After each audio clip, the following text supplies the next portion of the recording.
While the rest of the US may be struggling for work, there's currently a real boom of job offers for inmates in the country. Both state and some of the biggest private companies are now enjoying the fruits of a cheap and readily available workforce, with tens of millions of dollars spent by private prisons to keep their jails full. RT's Gaina Chichikan takes up the story. In the U.S., the market for cheap labor is booming behind bars. In the last 15 years, partnership between prisons and private manufacturers has increased significantly. They're becoming America's very own Chinese-style manufacturing line behind prison walls. Prisons, in fact, advertise themselves as such, as an alternative to outsourcing cheap labor to China or elsewhere. On the web, we came across this pitch that prisons prepared to persuade private sector companies to come and do business with them. Take a look. There's not enough folks that will do this type of work in this country. So therefore, we're bringing back this industry that historically has been going out of this country, and we're putting it, inside the walls. And it's absolutely a perfect idea. I have a workforce that does not have car problems or babysitting problems, etc. They're always here, and they're always willing to come to work. Bring your business to our labor. A wide variety of industries take advantage of prison labor. Among many other things, prisoners make clothing, textiles, electronics, furniture, and even solar panels. Just as we're trying to get China to stop with their prison labor, ours is at the same time increasing. Hundreds of companies have used prison labor directly or through subcontractors, including Microsoft, Boeing, Starbucks, Victoria's Secret, and others. They qualify for federal tax breaks. They can get recompensated up to 40% of the wages that they pay to these inmates.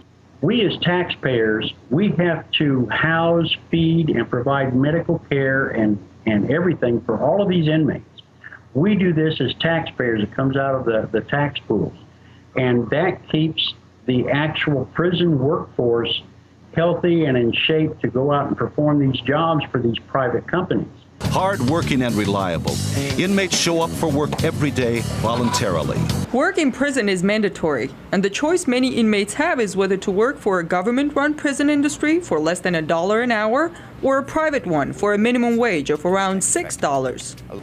Unicor is a government-owned corporation that uses prison labor to produce all kinds of goods, mainly for other government agencies. 175 different types of products and services. You see the variety listed on their website. They too partner up with private firms now. Last year, Unicor's revenue reached $900 million.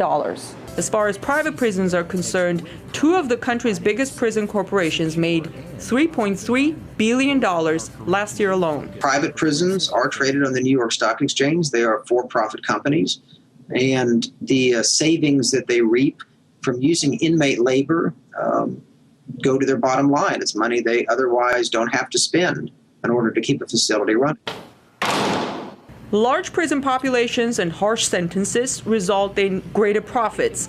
America's three major private prison companies spend around $45 million over the past 10 years on lobbying state and federal governments for supporting immigrant detention, mandatory minimum sentences, three strikes laws, and other legislative measures that contribute to the growth of America's gigantic prison population. The U.S. now holds more people behind bars than any other nation, more than 2 million. That's 1/4 of all prisoners in the world. From a cost-effectiveness point of view, the $45 million that private prisons have reportedly spent over the past decade lobbying to keep prisons full is peanuts compared to the billions that they make every year. One can argue about the many causes and effects of America's skyrocketing incarceration rate, but since prisons became a for-profit industry in the U.S. 30 years ago, the number of prisoners has gone up dramatically. Not to say that it was the only cause behind the spike, but many argue it was part of it. And now, with the cheap labor market expanding behind American bars, one is wondering whether the justice system in the U.S. is adopting market values. In Washington, I'm Ganesh Shekan.